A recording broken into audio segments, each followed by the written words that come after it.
Just as expected, the war between humans and vampires ended with the victory of vampires. In an effort to strike back, human refugees in the Holy Land Bahal successfully create an undying corpse knight, attached to a power source that can sustain him. Gunther, former gladiator and now corpse knight, is humanity's last hope. The scene opens with the humans kneeling in front of vampires. The king offers his crown and apologizes for the wrongdoings of their ancestors. Can they spare his life? However, the vampire leader kills the king and his head falls in front of the other. A panic grows among the people and the vampire leaders tell others to finish humans off. Soon, a huge massacre happened all over the globe and only a few remained. The vampire says they will quickly end this and they shouldn't be scared of death. It will only hurt for a short while. The humans get ready as the vampire approaches them. A girl says that they don't have much time left.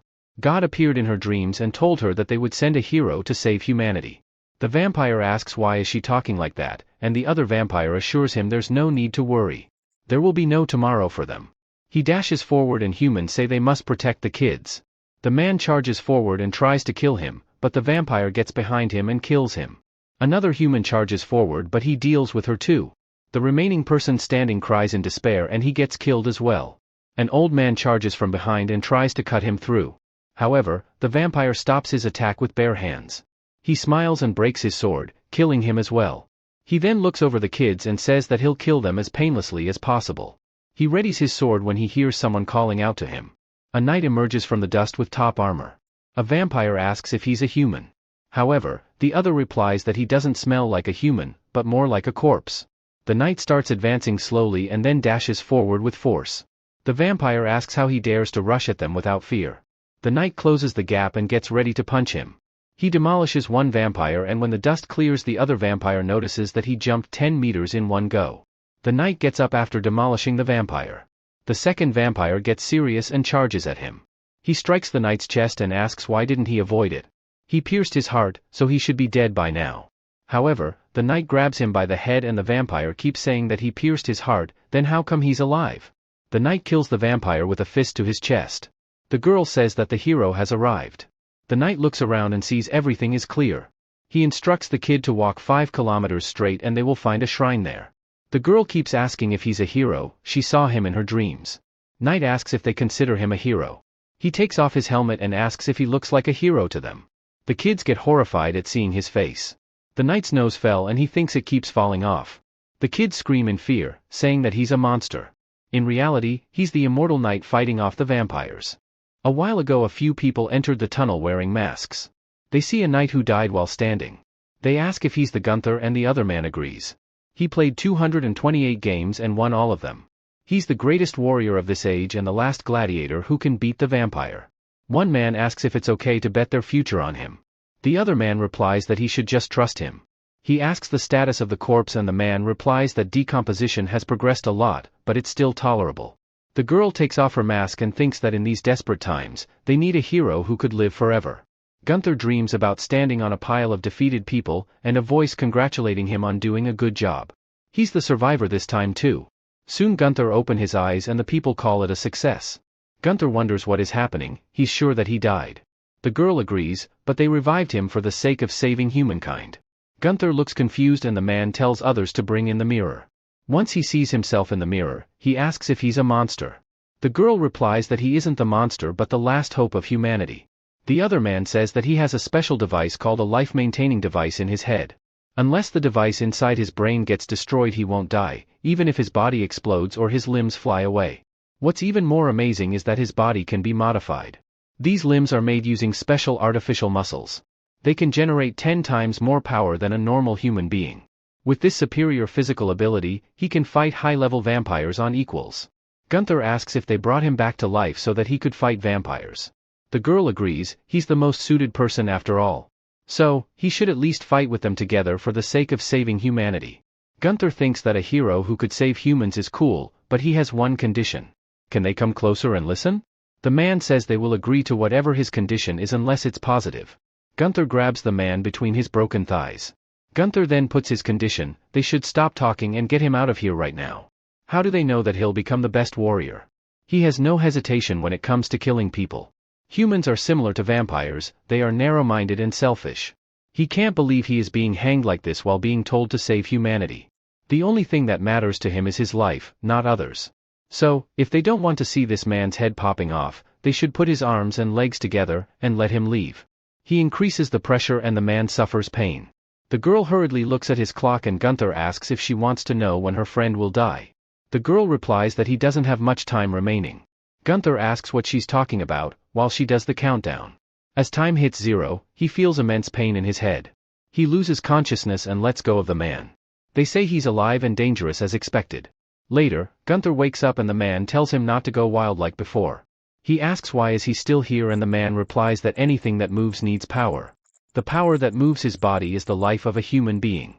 Gunther asks what she's doing with a tube inserted in her chest. The girl replies that he's connected to her through this device. He needs to be injected with life to move. When his connection with her is cut off, it's the time that he can't move. He'll only have 2 hours without a connection. 2 hours, he calls it nonsense. The man says that this reaction was expected because this is what the authors came up with. This is a project they were working on to save humanity. People who have these devices transplanted are called motorized humans. From the hundreds of volunteers, the only successful transplant was just Aryan. It's hard to develop such devices and maybe Aryan will be the only powered human. Gunther says that it's BS again. The man says that he wants to save his life, not others. Well, without Aryan, he would only have life for 2 hours. Does he wish to be destroyed along with humans, or fight vampires to protect Aryan? He should make his choice now. Suddenly, a person barges in and says they have a big problem. The man asks what's more important than reviving Gunther. He says that the vampires have invaded the place. As soon as he says that, a vampire kills him from behind. They talk about bringing all the men, women, and their valuables to their place. They say there are a lot of humans to take. The man thinks that there are still some vampires remaining here. Another man asks what they should do now. Gunther tells them to quickly connect his arms and legs if they want to live, and the man obliges. The old man instructs others to distract the vampire while he connects his limbs. They reply they aren't good at fighting and he should fight them instead. The man asks if they are disobeying his command. It's an order, so they should stop their BS and fight them.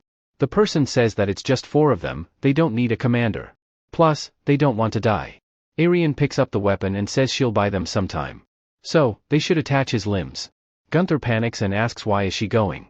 He screams at her to get back. Aryan soon approaches the vampire with her crossbow. They say she's quite brave to face them alone. They are superior in every aspect compared to them. Aryan fires the arrow at him but he stops it with his hands. She gets ready with another set and says they talk too much.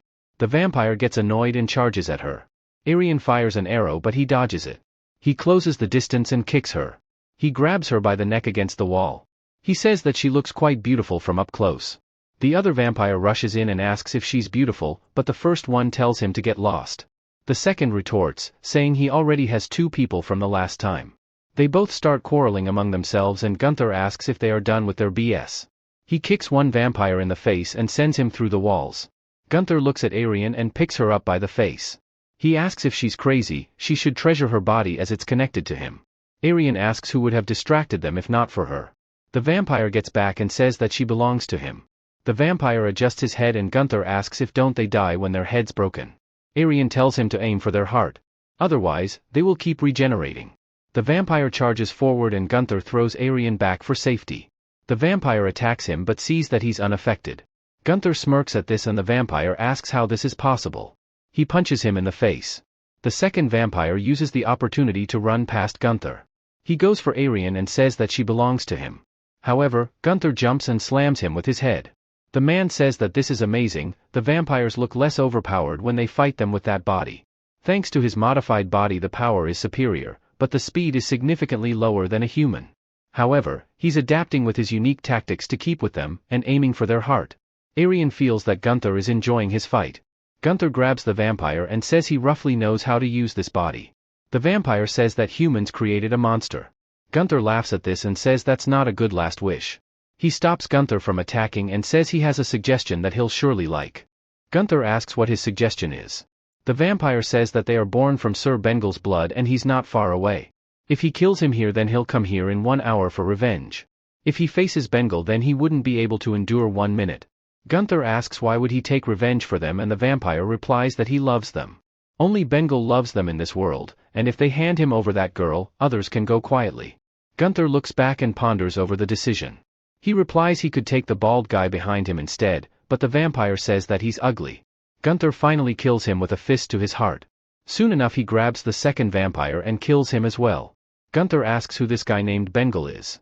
Aryan explains that he's a high-ranking vampire. Vampires are divided into 3 large groups based on their breed. A pureblood vampire becomes a vampire when they are born. Pureblood vampires can give birth to high-rank vampires with their blood. Similarly, high-rank vampires give birth to low-rank vampires. The ones he just killed are low-rank vampires. High-rank vampires are small in number and vulnerable to sunlight, but they can use their blood to make unique weapons.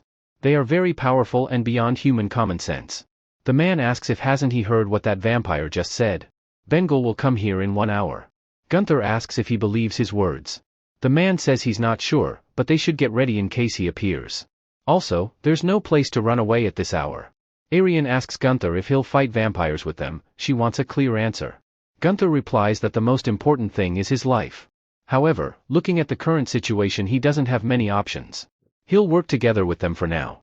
Aryan thanks him and says humanity won't forget his noble choice. Gunther tells her to connect him to the power supply before it's too late. Aryan says they have a present for him before that. Gunther puts on the armor and looks at himself in the mirror. The man says that he looks cool in it. He chose those clothes through many drafts and it's like a dead hero just revived. However, Gunther says that this suit is lame. Aryan says that the chain on top of his armor is refined mithril. Since he lacks speed and agility compared to vampires, so he'll surely get beaten during fights. This will help him reduce the damage. Also, if he looks at his wrist, he can see the power indicator. It will inform him how long he can move before cutting off. He should monitor it from time to time. He asks if 2 hours is the limit and she confirms it. Suddenly, they hear a loud sound from above. The man asks what it could be. More sounds come from above and Gunther says that they are coming down. The man says that 40 minutes haven't passed yet, so what is coming down? Gunther tells them to cut the connection. If the enemy comes in, he needs to know the direction of coming and escaping. Aryan says this place is a cemetery where he lived. So, the entrance and exit are only through that gate. Gunther says that this is BS and Aryan apologizes as it was done urgently. Gunther puts on his helmet and advises them to stay behind him and follow his words. He looks toward the door with sounds increasing rapidly. Some vampires peek through the door and say hi. They ask if they are the humans who killed his family. Gunther steps up and asks if he's referring to those 2 vampires. He's the one who handled them. The vampire says that he's a great human subject then. They were ugly and didn't receive their parents' love, he feels bad for them. He asks them to forgive those vampires last time. Gunther asks if he's Bengal, his mental screw seems a little loose. The man steps up and asks if he's Bengal's collector and he agrees. He apologizes for killing their family, but they were the ones who killed their friend first. At this point, they should forget their grudges and talk this out. How about they go their separate ways? The vampire says that the sun will rise soon, so it's okay. However, they should apologize as they already swore to Sir Julius that all of the humans should be killed in this world. Gunther says that this response was expected. Is he okay without his unworthy family? Apparently, it's a little hard to handle him alone. The vampire laughs at this and says he speaks interesting words. The reason low-rank vampires exist is to protect the high-rank ones from sunlight. If there's no sunlight then no one can kill them. The faces duplicate themselves and form a lot of copies. Gunther feels scared at the monstrosity. He asks where he should aim for this vampire. Aryan replies that his faces seem to be combined using blood. There must be a main body among those faces. If they can destroy the main body's heart then they will win. The vampire charges at Aryan and Gunther saves her just in time. Gunther asks how is he moving fast with such a big body. He instructs her to go to a safe place. Aryan says there's no point in fighting if they don't know his main body. Gunther replies they will find his main body then. The vampire corners one human and soon charges at him. However, Gunther comes in clutch and punches him. The vampire looks in astonishment and Gunther soon starts beating the vampire. Even though he doesn't know where his main body is, it won't stop him from attacking. The people take cover behind the boxes from the ongoing massacre. The man asks if he's crazy to think he can win against a high-rank vampire. The vampire says that he's strong. They can't believe that a knight has such incredible powers. The question is if he's a human or not. Gunther asks what they'll do even if they know. He smashes at the vampire but they catch his hand in his mouth. They say their biting strength is stronger than him. Once he gets bitten, he can never escape. Gunther lifts his other hand to punch, but the vampire grabs that as well. They hold all 4 limbs down and say they will show him something special. Inside him is the real hell. Gunther remembers his childhood when his parents abandoned him. He cried a lot, hoping that someone would come for him. However, nobody showed up for days and he stopped crying. Then he found something. It wasn't his parents' warmth, or someone willing to help him. He learned how to survive on his own in this cruel world. The vampires bite down Gunther and he thinks they have a lot of strength. He wonders if they completely bite his arms and legs. He needs to find a way to escape. He looks above and around but can't see an escape. He thinks his only choice is from below. However, he doesn't know how many layers the face is stacked up, so his chance is low. Suddenly, he hears someone calling vampires dirty. He tells them to come and fight him. These folks were human once but now they are part of Bengal. They tell Gunther to just give up. Bengal pats the man's head and says that he fought vampires alone to save over 100 people. However, now he's just one of his collections. Gunther says that the people he captured have some kind of strength. The vampire agrees. These are the collection of heroes who sacrificed themselves to save humanity. Their noble sacrifice and spirit will remain here until the end of mankind. He asks if that sounds beautiful. Gunther says that it's a meaningful act. However, his face isn't so beautiful for collection. The vampire says that's not true. His strength, and will is best among all the heroes he has faced. He shouldn't refuse his offer. Gunther repeats himself that he's not a good-looking guy. The vampire asks if he's that ugly, and Gunther encourages him to check it by himself. The vampires remove his helmet and say that he looks like a monster. Gunther replies that he doesn't know what living a monster life is like. So, can he go now? The vampire says that he can't leave this place. How can he live with that face?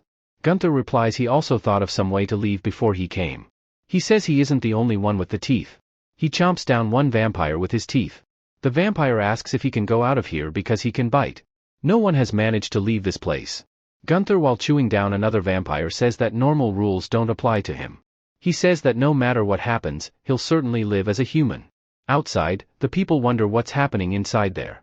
Reno says that's the reason he can't save them. If hadn't they wanted to make a corpse night, they wouldn't have come here. The humankind is now ruined. Aryan points to the falling vampires from the pile and says that he's here. Gunther makes his way out by punching through the vampires. Reno quickly changes his tone and says that he always believed in him. Once Gunther gets down on the floor, the vampire attacks him again. Gunther dashes towards them and the man asks what happened to his leg. He replies they don't have a chance to win, so they need to change their plan. The man asks what his new plan is while he picks up Aryan. He tells them to escape from that bastard until the sunrise. Reno gets shocked at hearing his response. The vampire attacks their hiding place and Gunther saves themselves just in time. He uses his hand to push himself further. Aryan says that there are some extra artificial legs that she brought for preparation. There are also a few incomplete body weapons that she didn't tell him about. Gunther replies that they don't have time to replace his limbs. First, they need to widen the distance between them and advise her to hold tight. Gunther uses his arm to dash forward. The vampire looks at Aryan's face and says it's beautiful. The vampires start going crazy over her, saying that she belongs to them. Gunther says they are very interested in her. He asks how many hours they have left until sunrise, and she replies about 5 minutes. He says that the exit is empty and they need to hide until they see a chance. Suddenly, they hear screams. The vampire finds the other people and Reno begs Gunther to save them. The monster soon starts biting down the metal bar. Gunther says their sacrifice is inevitable. They will get out of here quietly while they act as bait. That's the selection she needs to make for the future of humankind. However, Aryan ignores him and tells the vampire that she's here. Gunther sighs and thinks that she's a crazy woman to do that. The vampire soon rushes towards her and Gunther saves her just in time. He says that they would have saved them if they got a chance. He's frustrated with all of this. They'll escape this together. Gunther dashes towards the exit and makes it out before the vampire bites him. He hits the wall behind the exit and soon rushes forward while the vampire chases him. The vampire asks why don't they become a part of him. They climb upstairs and Aryan says they are almost there. However, the vampire holds Gunther's arms and tells him to join them. Gunther crushes his own arm and tells them to get lost. He makes his way up with only one arm. They soon reach outside and he sees the sun rising. Suddenly, he hears Aryan screaming. The vampire managed to get a hold of her and says they finally got her. He takes Aryan inside while Gunther screams at him. The scene shifts to a vampire head catching fire in the sunlight. Multiple vampires burn as the sunlight approaches them in front of a cave. Inside the cave, the vampire asks Bengal if he's alright. Bengal says that his revenge for their beloved family failed. The reason is that a knight looking like a monster appeared. The low-ranking vampire says that's okay, they'll always be together and can take revenge later on. Bengal tells them that they can't deal with the knight. He'll personally take care of him. Another Bengal's head says that they need more face. The vampire presents them with 34 people they have captured. Bengal says that there are quite some lovely faces and he'll take the 2 in front. He thanks the low-ranking vampires for working hard. However, she's the one whom he likes the most. He tells her not to be afraid, he'll put her inside of him soon. She'll be with him until the end of humankind. The scene shifts to Gunther screaming to connect his limbs faster. Reino tells him not to whine, he isn't the type of person he could put pressure on. He looks at his remaining time and says how could he not be angry. He asks if there's some way to come back to life without her. What if they develop another power human? Reino says that he skipped a lot of meals to make a motorized human. Gunther asks if the development of the powered human would take a few years then. The man tells him that if Aryan dies, then he won't survive for now. He doesn't know how complicated the engineering behind the device is, which could bring dead alive. If the corpse is degenerated to a certain degree then there's no use. According to his calculations, his body will degenerate after 3 days. Gunther says that 3 days is too little, can't he come back to life after that, and the man disagrees. So, he needs to save Aryan ASAP. Development of another source of energy is not possible until the next couple of years. So, without her, he's doomed to die. Gunther sighs, he doesn't understand how they made something like that, but he has no other choice. The man says he can't tell him how it works as he doesn't trust him much. The man connects both of his legs and says he's good. Gunther asks why the sound is coming from his right arm. The man says he has prepared something special for his right arm. Earlier, he had difficulty fighting Bengal in the close quarter. So, they have a long-range weapon but it's still under development. Gunther looks at the weapon and smirks. Back in the cave, the vampire pushes the human to become part of Bengal. Bengal welcomes him with open arms. He tells him not to be scared as it won't hurt. He places his hand on his face and he envelopes him with his blood. He covers his whole face with it and decapitates his head. He holds the man's head and it turns into the crazy vampires like others. The humans grow terrified on seeing it. Bengal says that she's next on the line. From now on, they'll become one. Bengal looks into her eyes and says she has great determination. He approaches her and says he likes these kinds of eyes. The most fun part is when the eyes realize the truth and get imbued with fear and regret. Aryan says that she's aware of the truth. The truth is no one has saved his heart so far. Bengal says she's speaking interesting words. Once she joins him, he'll make her say the same thing over and over again. Bengal soon extends his hands towards her. Suddenly, a human charges at him. He proclaims he waited for the moment when he let his guard down. He aims for his hands and tells him to die. A few moments later, the man is crying in pain as the Bengal's faces holds him down. The vampire apologizes for letting him escape, but he tells them not to worry as it's just a minor incident. The person says that he failed to kill him, but one day a hero will appear and slay him. The will of mankind won't die. Bengal says that he's speaking interesting words. It's always interesting to meet a great hero like him. The man asks if he's interesting and Bengal agrees. He thinks that sacrificing his life is noble. Like humans, vampires believe eradicating inferiors is noble. The man says that he'll never understand their belief.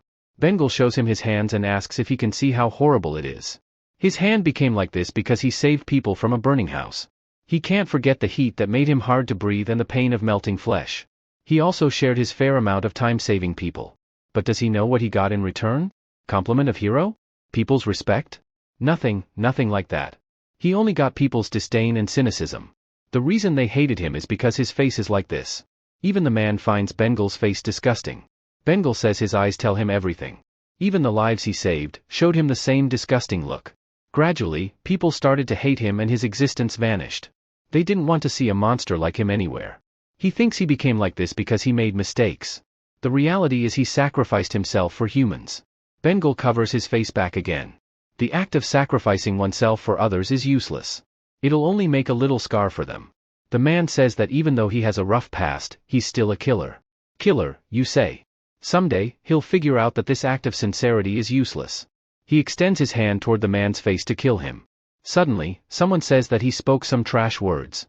Bengal's hand gets cut off by a projectile. Gunther took that shot from far away. He asks what's wrong with its accuracy. The projectile flies recklessly. Reino replies that it's under development, so it's not perfect. Aryan feels relaxed about seeing Gunther here. He says that he's glad that she's still alive, he could kill more vampires now. Bengal asks if he's crazy to come here and wants to die. Gunther says that he'll be one to die today. He doesn't have time, so they should quickly start the second round. It won't be over until one of them dies. The long-range weapon Gunther has is made from bison's bone and spines. These muscles are special in pulling and pushing. They slowly gather strength to the limit when it's pulled. Once it gathers enough strength, it will make the bone launcher attack. The destructive power and speed are far more powerful than a ballista. However, it takes a bit longer to pull out the maximum strength. The disadvantage is that they only have 6 pieces of spine to launch as a weapon, after which it will completely become useless. Gunther says that the downside is manageable. He only needs to keep his distance while fighting Bengal. The man says that no matter what he must kill Bengal. The sun is up so they can run away from him. However, they can't run away if they face low-rank vampires as they are immune to the sunlight. Moreover, he won't be able to charge his weapon when he moves fiercely. If his body stops moving while fighting low-rank vampires, they would be done for. However, if he kills the high-rank vampire, the low-rank ones will die automatically. So, they need to kill Bengal in a short time. Gunther understands it and tells them not to worry. They might die, so he'll go first. He proclaims that they will certainly live. Gunther thinks that it's not too hard to follow their trail, but the main problem is that he only has 15 minutes remaining. He needs to make him scared. Bengal asks if that disgusting weapon is the one he launched earlier. He came quite prepared for this. However, the barricade he can build with his faces won't be able to pierce him. Gunther shoots another projectile at him, missing him just by a few inches. The projectile is powerful as it pierces through every layer of Bengal's defense. Gunther sighs and thinks that he missed again. He doesn't know how to shoot this thing. However, next time he'll aim for his heart. Bengal instructs his minion to bring him more faces and leave this place. However, they talk about protecting his life as that's the reason they exist. Bengal gets touched by it and the low-ranking vampires charge forward. For punks like him, they'll take care of him for Bengal. As the vampire approaches, Gunther prepares his other hand. He attacks him and says his will is as hard as steel. He demolishes one vampire. However, another one sneaks past him from behind. He tries to choke Gunther and says they must protect Bengal. Gunther grabs the vampire's face and crushes it, saying that he doesn't have enough power.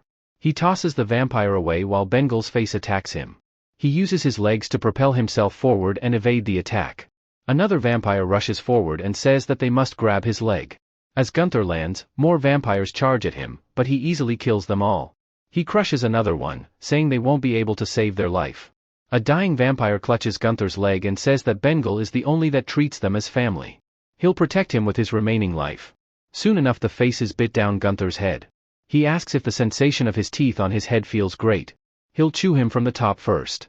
However, Gunther launches another projectile at him, cutting the link between Bengal and faces. He then kicks the vampire and makes his escape. He thinks he only has 3 shots left and should be careful. How is he supposed to locate Bengal among those faces? They all look the same to him. Suddenly, Arian starts shouting Bengal's name, and Gunther wonders what she's up to. The vampire tells her to keep quiet and don't interrupt their master. At the same time, a vampire dashes forward and tries to cut Gunther, stating that no one can break their strong will. Gunther kills him by striking his heart and flees before Bengal attacks him.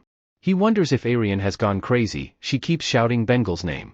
Soon enough, Gunther realizes what she's doing. The vampire tells her to keep quiet. Can't she understand that? She still shouts that he's a terrible monster. Bengal says that whatever she does is pointless now. She tells Gunther to take a closer look.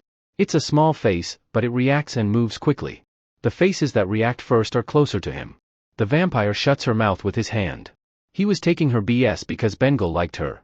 If she goes any further then he'll rip her tongue off. Gunther fires another shot, piercing through him once again. He thinks he'll aim better this time. He looks closely at the faces that react quickly. He pinpoints his location and fires another shot at him. Bengal, acting confident, says that he won't be able to do anything once he runs out of ammunition. He can fight him inside the faces. Suddenly, he notices something odd with the faces. When he looks back, he notices his blood vessels have been destroyed. The connection to the faces is now cut off as a result. Gunther thinks he only has 2 more shots left and says he'll give him everything. He fires another one while vampires rushes towards him. The shot destroys Bengal's right arm and he panics. Gunther gets ready for the last shot, and the vampires say they must stop him. They pile up on Gunther, but he still manages to fire his last shot. The attack hits Bengal's face. However, he still lives. He says he couldn't crush his heart and has failed. It's only a matter of time before he grows his body back. Arian says that it's a failure. She tells Gunther to destroy the device in his head as he doesn't have enough time. However, Gunther says that this isn't a failure. Even though he has very little remaining time, he still has 1 final shot left. She asks how he has 1 more left. He leaps into the air and says that the last one is his punch. He goes for the final blow while Bengal is regenerating. The scene shifts to Bengal's past. He thinks that the reason he applied for civil service is because it's the most noble job in the world. Just like his father, he aspired to become a hero. However, after the incident, his face was distorted due to the fire. A boy throws a rock at him, calling him a monster. He's ugly and should go away. Deep down he wondered if the sacrifice his father made was worth it or not. They treat him like a monster because his appearance has changed. Was it worth sacrificing himself? He didn't know what he should have done.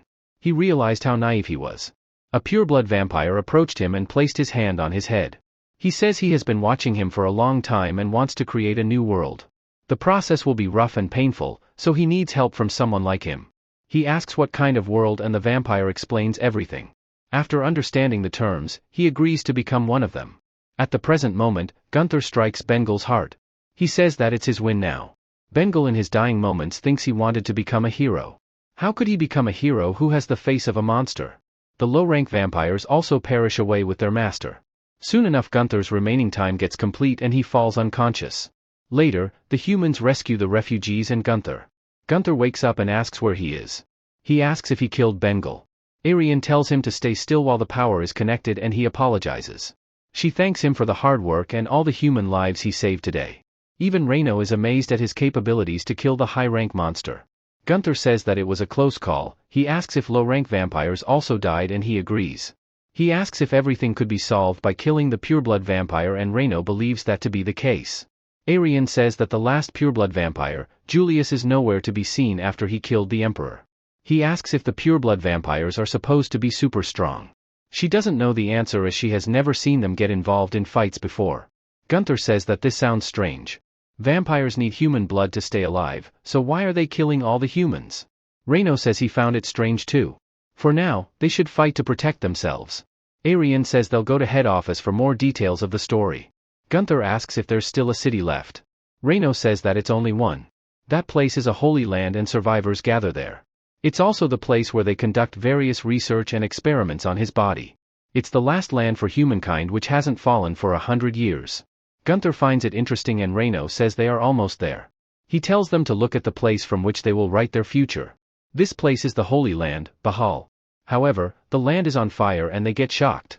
Gunther jokes about how the last hope of humanity is on fire right now. The scene shifts to a vampire sleeping. He wakes up when someone shouts that Bengal is dead. He asks who's dead, and did an enemy invaded their place. He cries and says he doesn't want to die. His mom tries to calm him down, saying it's nothing. She says that it's unfortunate that Bengal died. She asks if humans are the cause of it. She can't believe that humans could kill him.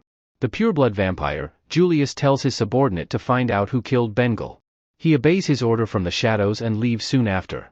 The reason why Bahal is called the Holy Land is because of its perfect topography. It's at the end of the continent and one has to go over the mountains. That's why it didn't grow much, but has a flat region enough to produce its own food. The island is made from rocks and it's hard to enter through the sea. The only way to enter that place is through a 1,200-meter bridge.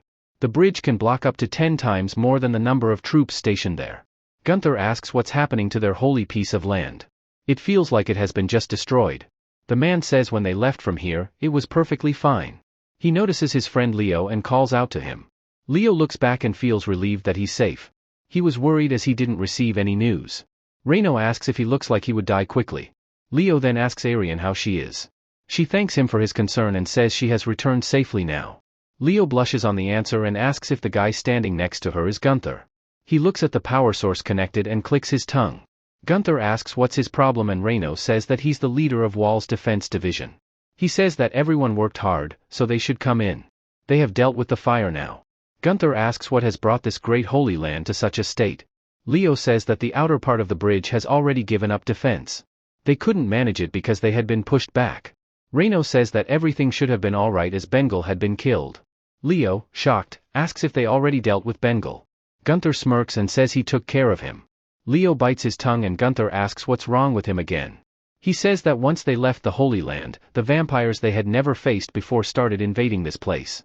They had such bizarre appearances and they brutally slaughtered the soldiers. Reno asks if they broke through the gate then. The man replies that it was a close call, but it's now too damaged for the next invasion. He asks Gunther to stand guard till the bridge is repaired.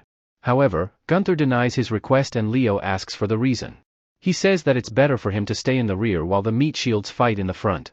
Leo says that's expected of a shameless punk like him. Does he even know how he's able to stand right now? 136 of his colleagues died who volunteered to become a dead knight. The researchers worked tirelessly to build his limbs. It was only possible because they sacrificed countless lives to defend this place. A gladiator like him doesn't know the meaning of sacrifice. He should have become the dead knight instead of him. He'll never acknowledge someone like him. Gunther says that he's a nice, straight, and young man. However, every time he comes across someone like him, he tells them to piss off. This greatly annoys Leo and he pulls out his sword. As expected, Leo didn't stand a chance and Gunther punched him through the wall. The guards rush for Leo's aid and ask if he's alright. Aryan tells him not to act aggressively while the power is connected. Gunther apologizes and says that he's the one who picked a fight. He only did some self-defense. Soon, the sun sets down. Leo patches himself up with loads of bandages and Gunther says that he should have punched him harder. Aryan says that if humans have to win this war, then he can't do it alone, no matter how strong he is. It takes a lot of manpower and resources to make his modified body. Even the modified parts can't be used if they rot. So, a continuous supply of materials and manpower is crucial. She's trying to save as many people as possible. To do that, the Holy Land needs to be protected, so their supply doesn't get cut off. Gunther asks if they want him to be their spearhead. Aryan says that this is the best way to increase their chances of winning this war. Gunther yawns and says he gets it. They should give him a weapon then. Reno presents the modified parts they have. He opens the box and sees there are 2 weapons. Gunther asks if they are joking. Aryan also wonders that they should have more weapons ready by now. Leo apologizes as all their personnel was put into defense and fire control, so they didn't have time to make the weapons. Gunther picks up a weapon and says they should have built something better. Leo says that it's a weapon with immense biting strength. He then checks the next weapon and closes it soon after. He thinks about this weapon being useful as a shield. Aryan says that it's a shell shield. It's stronger than normal steel and resistant to fire. He asks if can't they make something like a bone launcher like he used last time.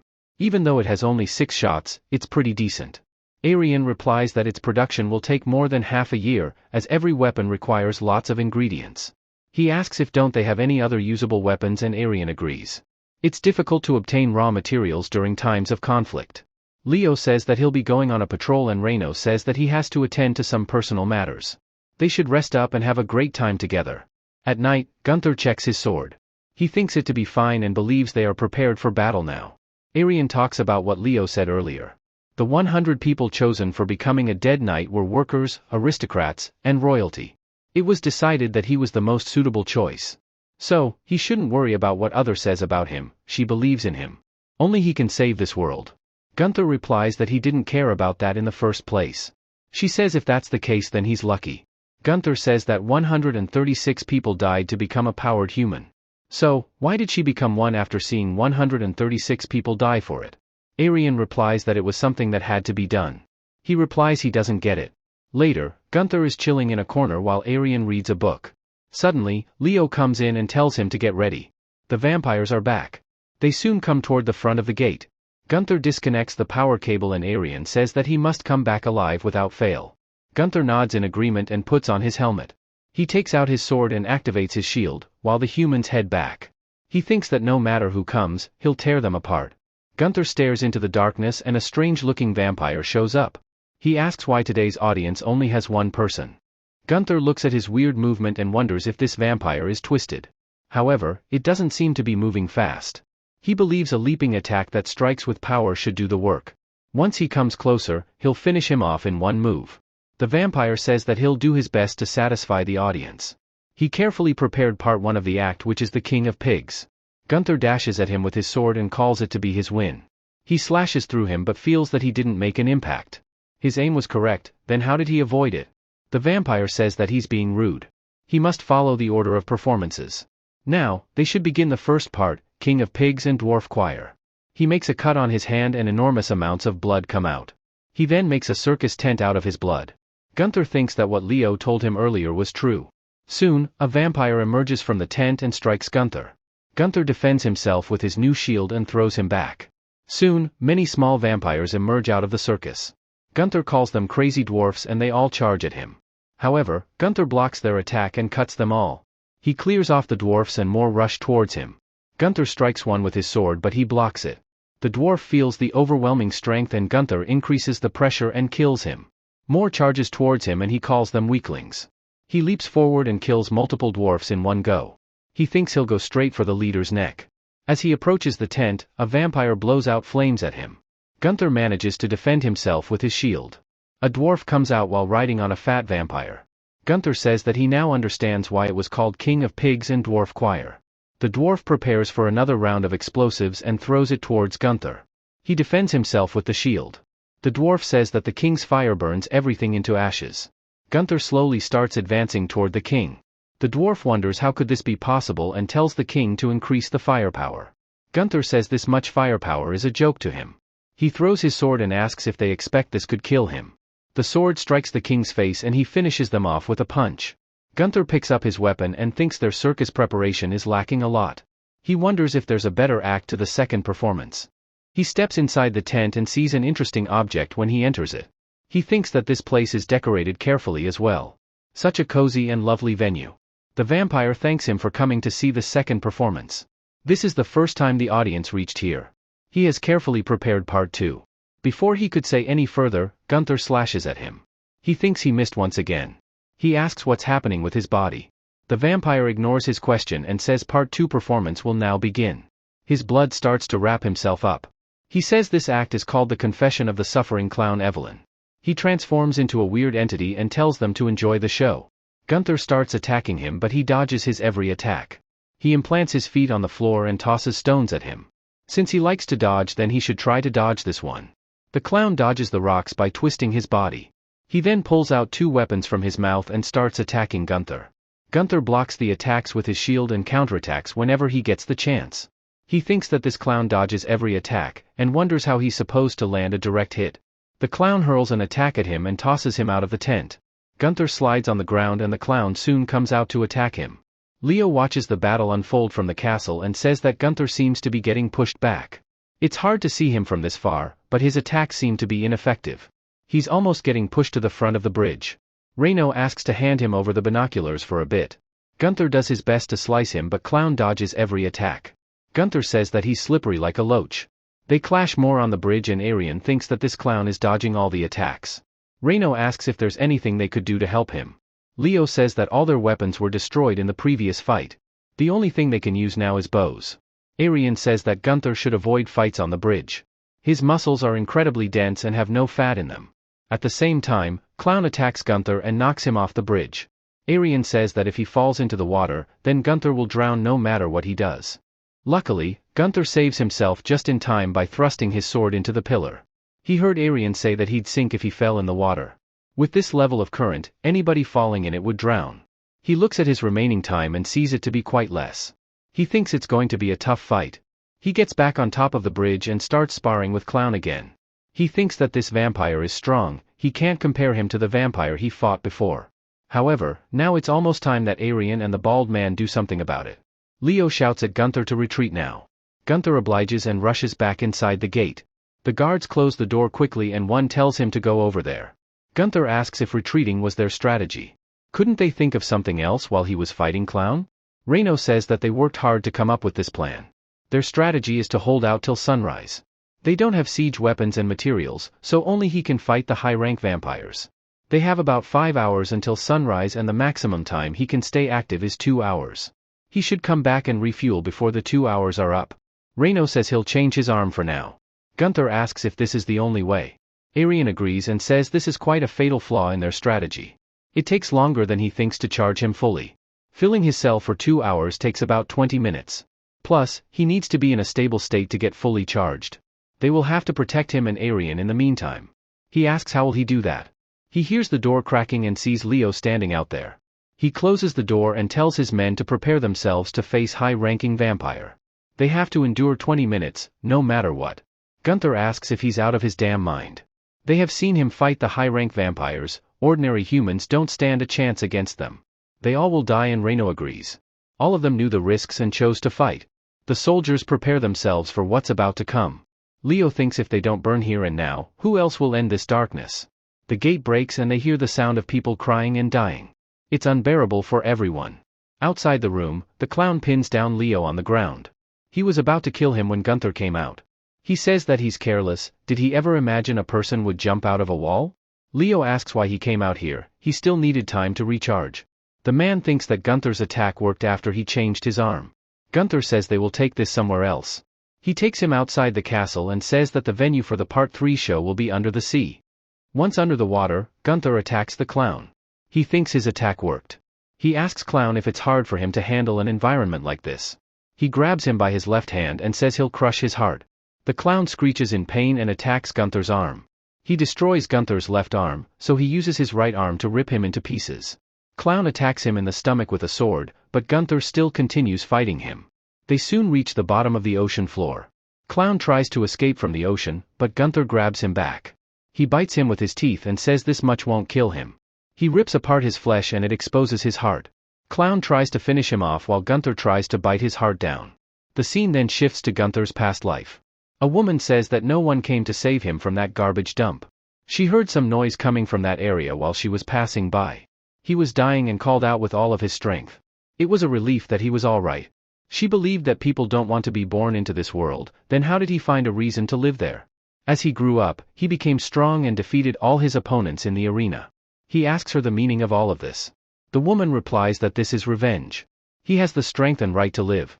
Those that birthed and abandoned him are his enemies. She asks if he understood it and he agrees. She then tells him to prepare for the next fight. It's time that he proves his will. At the present moment, Gunther's head lies by the shore, unconscious. A guard informs others that his head is here. It seems that he floated here by luck thanks to his head being cut off from his heavy body. The condition seems to be fine. Arian picks him up and feels relieved. She thinks that he has survived this time too. Leo tells her to take him quickly, the fight isn't over yet. Later, they take back Gunther and attach the power cord. Gunther tries to say something and Reino wonders what's wrong with him. Arian says that he can't speak because he doesn't have a torso. He needs to wait while the production of his body and limbs is finished. She tells him to stop wriggling like a baby. Gunther gets back his body and says that the fight was annoying. He asks what happened to the vampire and Leo says that he's probably still alive. Gunther says that he remembers biting his heart. Leo says that he hoped what he was saying was true.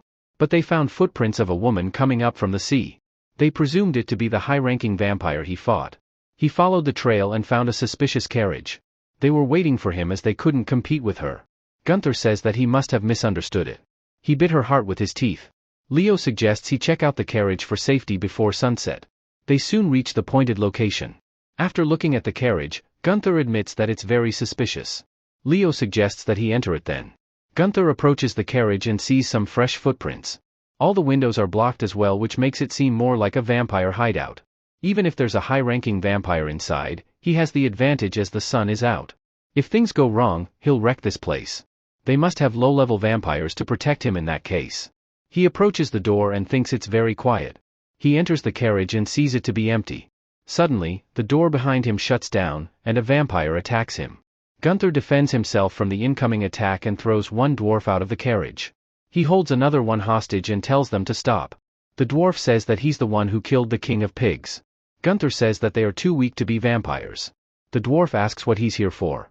Most of them have a hard time fighting and are failures with broken bodies. They can't beat him. Gunther says he must be joking. He killed humans without hesitation. The dwarf replies that they promised to get rid of all the humans. He will guide him to the last performance if that's the case. Gunther follows him while many dwarfs look at him from the dark. He says that they are not even real pigs and this noise is driving him crazy. The dwarf replies that their merchant wanted them to be fat pigs. Only that way they make a good product. Gunther thinks that makes sense now. They'll introduce him to the last and most beautiful product, Evelyn. Gunther notices him to be the same vampire and says he doesn't seem to have any intention. Evelyn says that he's the Mr. Audience they met yesterday. He asks how he's still alive when he ripped his heart apart. Evelyn says that he only bit a part of his heart. Vampires don't die unless their heart is completely destroyed. Their source of strength lies in the heart. If it's not intact, then they can't use the blood as a weapon. Gunther thanks him for the overly kind explanation and says that he's just firewood that burns in the sun. He attacks him with his sword and says he'll not survive this time. Outside the carriage, the humans wait for him. Leo asks how much time Gunther has left and the man replies about 50 minutes. He suggests they enter the carriage in 10 minutes if he doesn't come out. A man asks if those vampires were once human.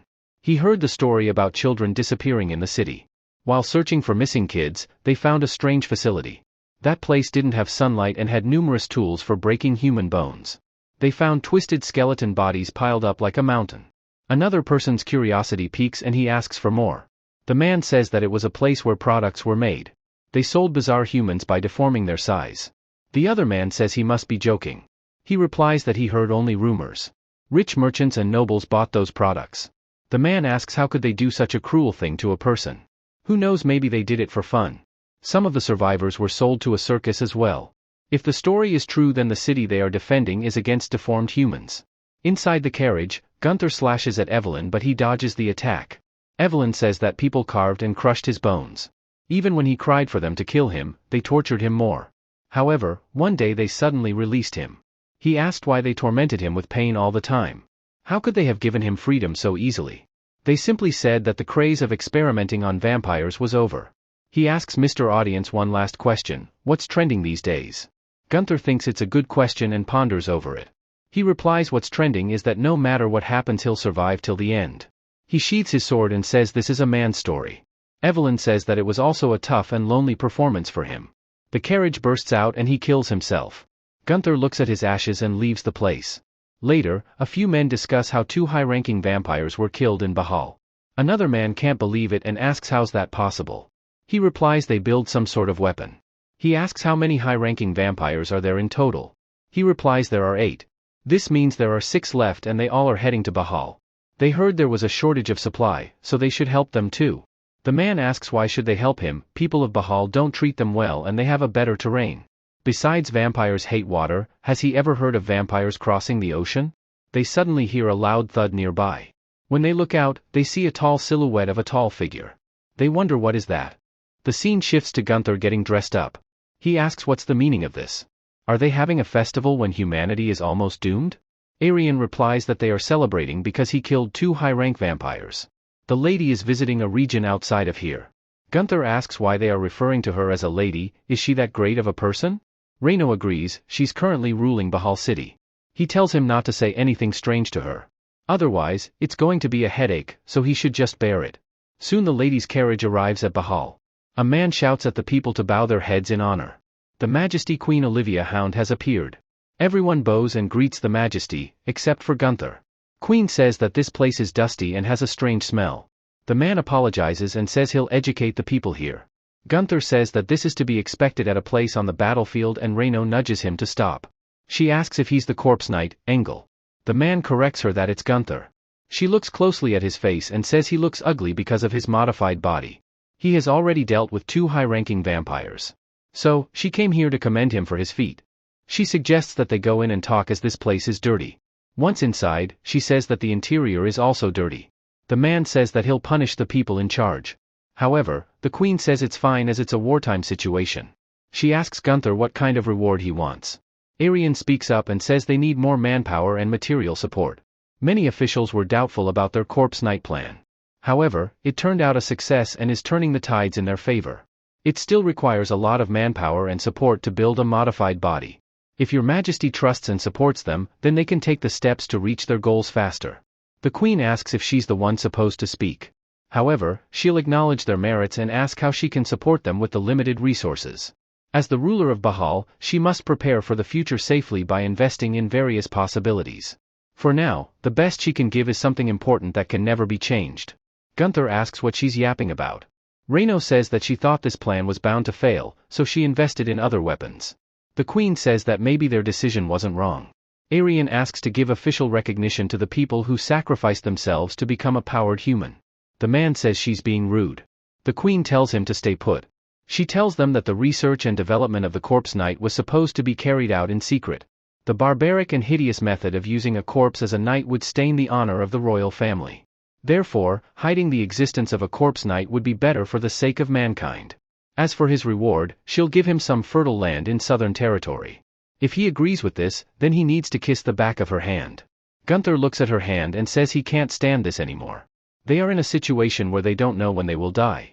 Plus, they are being preached about pride and honor. They have brought in a crazy woman claiming to be a queen. He claims that humanity is screwed anyway. Arian tells him to shut up and Reno apologizes in his place. Gunther has a rough mouth.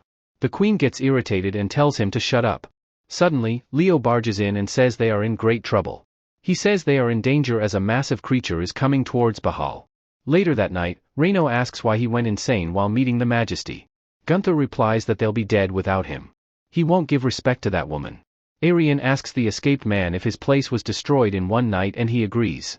That thing appeared and destroyed everything instantly. It only took him a few punches. Gunther says that it doesn't make any sense and Reno says that it's coming here. He looks at the tall creature and wonders just what he is. He says that it's a freaking giant. The Titan slowly approaches them, crushing things in his way. Gunther asks how that thing could be a vampire. Arian replies that they use blood as power and have the will of a vampire. A high-ranking vampire with a strong power can use their blood to create anything with it. That's vampire name is probably Miranda. The escaped man explains that he destroyed the walls of the capital. Their attacks didn't work on that monster as its skin was almost impenetrable. Arian says that she heard rumors, but seeing it in reality is overwhelming. As this Titan is quite famous, so many records and research is done to find his weakness. Gunther says that humanity has done at least one job properly. He asks for its weakness. Arian replies that he doesn't have a weakness. Gunther replies that humanity is trash anyway. They rush outside in a carriage with guards surrounding it. Arian says that humans don't know where his heart is. Its skin was so hard that it couldn't be pierced in any way. Gunther says if he invades Bahal then it would be destroyed in minutes. Arian says that humanity considered him the biggest threat and she kept a close eye on him. Gunther asks if there's any information about where the monster is heading. Reno replies that they are clueless themselves. Titan moves alone spontaneously. Since he's a high-ranking vampire, so it will burn when exposed to the sun. Gunther asks how he hides when the sun is up. Arian replies that he shifts into another form. The only way to kill him would be when it's in another form. Gunther sighs and says it's like a game of hide and seek. Reno says that the Titan won't arrive at Bahal today. They still have a day to make preparations. At the current rate, he's expected to hide around this ruined village with many buildings. If they don't find him there, there's a high probability that it will break into Bahal the next day. The winner of the battle will be decided in that place. They soon approach the place and see a massive footprint. Gunther says that the footprint ended here, and wonders where he could be hiding. Leo says that this village has about 120 households. They'll start an investigation from the south while he starts from the north. He asks where rest of the troops are, as this is supposed to be an important matter. The man replies that the queen put rest of the man into the production of defensive weapons. Gunther smirks and says that she likes pride over humanity, how amusing. Leo says they can't do anything in that case, they should start searching. They don't know where and how it would be hiding. So, they should go in groups of 5. The man soon starts searching everything for the vampire. Gunther bursts through a door and enters a household. He thinks that it's a steel Titan. He must have been a big boy when he was a human. He's looking for a wide space rather than a cramped one. He crushes a door and says this is the type of place where he should be. The sun soon begins to set and the man informs that they are not here either. Reno thinks that now there are only a few houses left. He wonders if this wasn't the right strategy. Arian says that he could be hiding in a form that's difficult to imagine. The man says that the sun is setting and this would be a problem. Gunther stomps a barrel in anger and thinks he can't find anything after searching 10 households. He notices something pass by quickly. He bursts through the glass and chases after the figure. The figure stops in a corner and he sees it be some sort of monster. The scene shifts to a figure whispering to a pureblood vampire, Julius. He asks if it's called the Undying Night. He must have been created in Bahal. The figure says that many folks mention Bahal, he wants to know what it is. He asks if it's the last city he has left. Julius explains that it was the place where everything began. He left it so he could end things there. Now is the time they do it. The figure says that he'll inform the Titan in that case.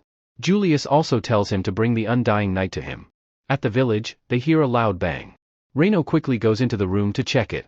He asks if he found the vampire. Gunther comes out with a defeated boar on his shoulders. He asks if this bear could be the vampire.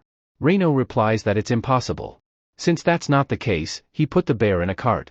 Arian says that they have 1 hour until the sun sets.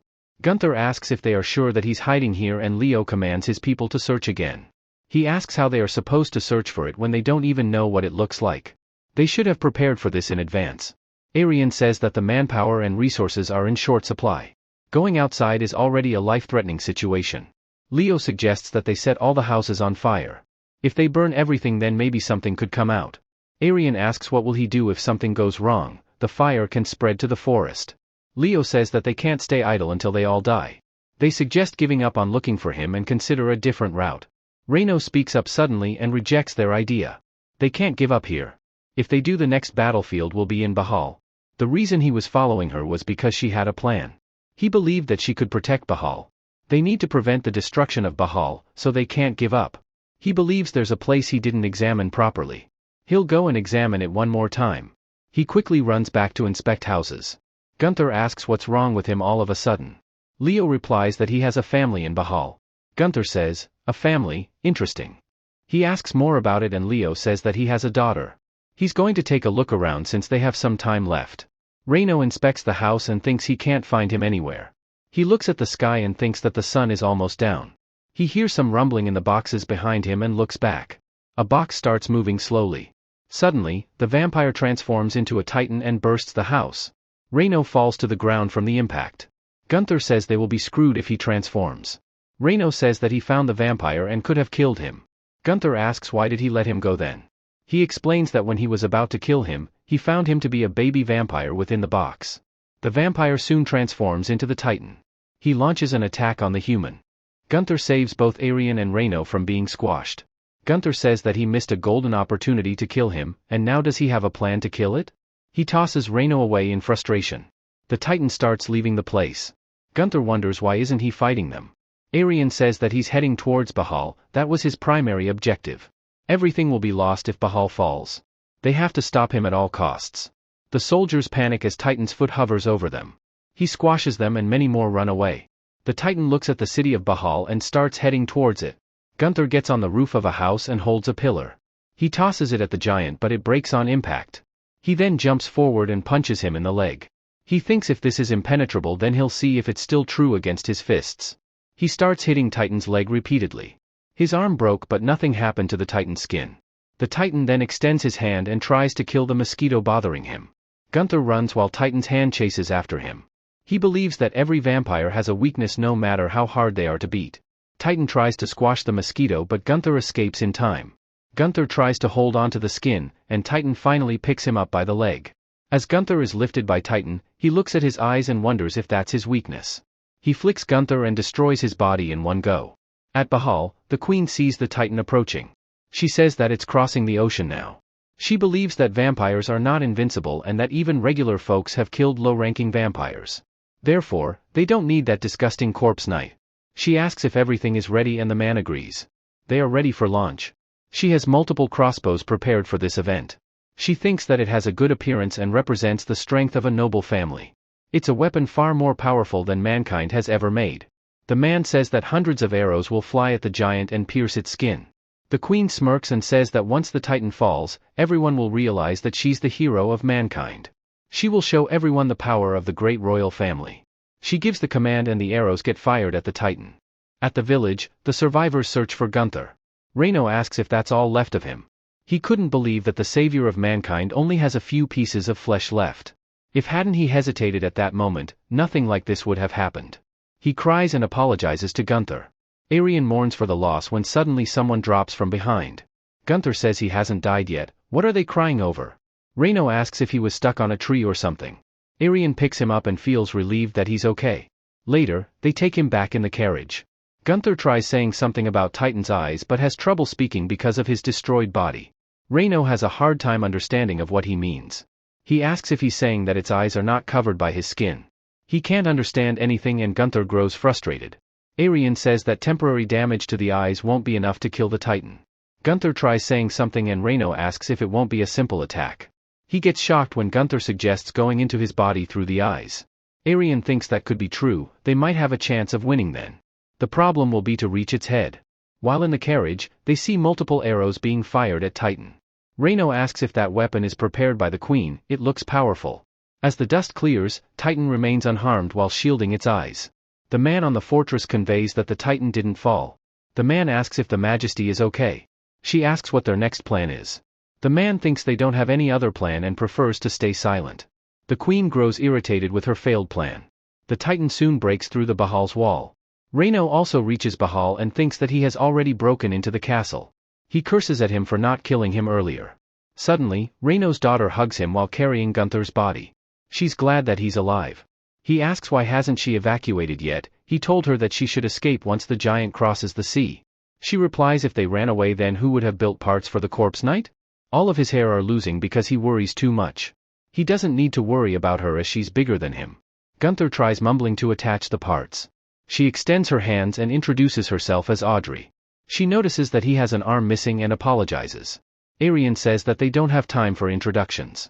She should start connecting the parts now. She also needs to connect a modified weapon she designed, as Gunther is planning to climb the giant's body. Audrey replies that she brought the perfect body for attaching those parts. She'll start by attaching his torso. Reino asks if they can hear the noise getting closer. Soon the giant walks through the castle, hitting the man's daughter. Reino grabs her daughter just in time and saves her from falling. He tells her to wait a bit while he pulls her up. The rock that he's holding begins to break bit by bit. She says that he doesn't have the strength to pull her up at that age. This is the last body left, so he should just take it.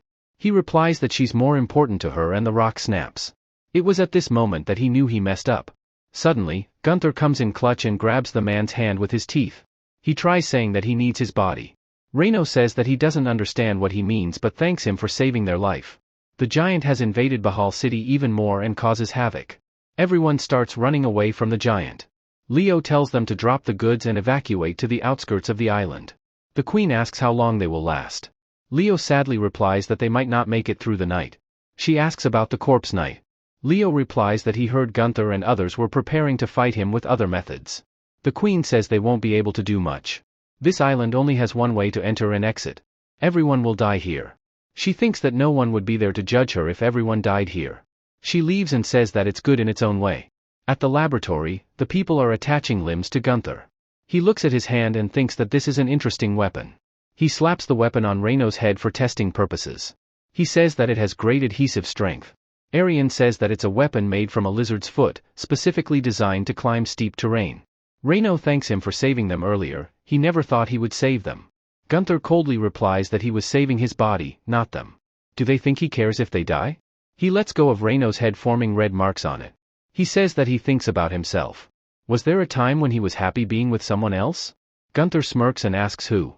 Is he referring to his parents, who threw him away into the garbage? Or about all the gladiators, thinking of killing him to become famous? Or the spectators who were betting on who gets to kill him? His question is stupid in itself. There's no reason to be happy being with someone else. Especially since the people around him thought about killing or knocking him down. Even if everyone wanted him to die, he fought to the end and survived. There's nothing more valuable in this world than that. He'll show everyone that he'll survive till the end. Reino says that's the life of a person who has nothing but survival. Gunther stares back into his soul coldly. The man says that the attachments are finished. He unplugs the cord and thinks it's time to fight again. Before leaving, Arian says that she wishes to see him tomorrow as well. Gunther replies that it's quite amusing. He then steps out to face the giant. The people look at the destruction caused by the giant. He looks down and sees that the mosquito has come back.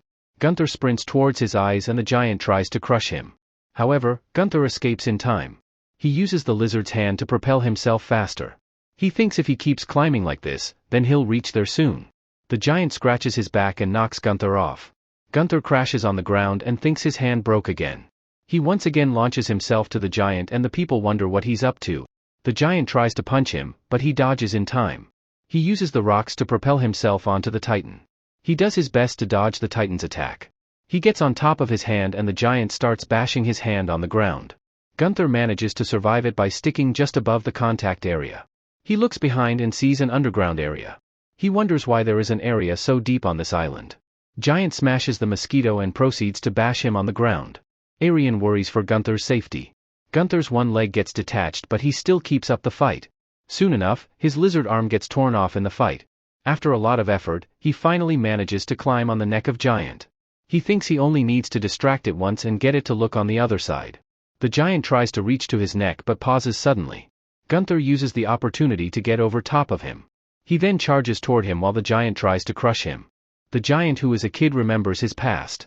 He couldn't do anything when the monster, his father, was beating down his little brother. It was because that monster was too big and strong. The vampire comforted the child and said that there would be no monsters in the world they'd make. The child looks back at Julius and agrees to it. The reason why Giant stopped suddenly before was because he saw a kid defending her little brother. He saw his childhood in their eyes.